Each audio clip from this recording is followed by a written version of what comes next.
కడప జిల్లా బ్రహ్మంగారి మఠం జగద్గురు శ్రీ మధ్విరాట్ పోతులూరి వీర బ్రహ్మేంద్ర స్వాముల వారిని దర్శనం కోసం శ్రీకాళహస్తి గ్రామానికి చెందిన భక్తుల స్పృహ తప్పి పడిపోయాడు.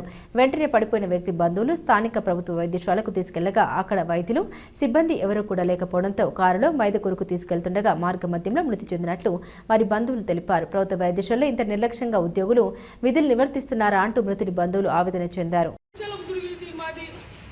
ఇక్కడ హాస్పిటల్ ఉంటే మనల్ని ట్రీట్మెంట్ చేసింది మాకు బాగుంటుంది కదా అన్న ఇక్కడ వచ్చినాక ఎవరు అన్నాడు అవ్వద్దు. ఏ హాస్పిటల్కి వెళ్ళారు? ఎవరు లేరు అక్కడ? ఎవరు లేరా? గవర్నమెంట్ హాస్పిటల్కి వెళ్ళాంనా, అక్కడ ఎవరు లేరు, నర్సు లేదు, డాక్టర్ లేదు, ఎవరు లేదు. నేను రూమ్ మొత్తం ఎతికా, ఒక్కరన్నా ఉంటాను సార్, ఒక్కరు వాళ్ళు లేరు, రెస్పాన్సే లేదు ఎవరు. అదే ఇక్కడ ఉండుంటే ఎవరన్నా ట్రీట్మెంట్ జరుగుతుంటే. ఏం పేరు చనిపోయిన అతని పేరు? ఏం పేరు? ఆయన పేరు రామయ్య. రామయ్య. ఏ ఊరు? కాళహస్తి. శ్రీకాళహస్తి. గుడికి వచ్చాము, నిర్లక్ష్యం మొత్తం.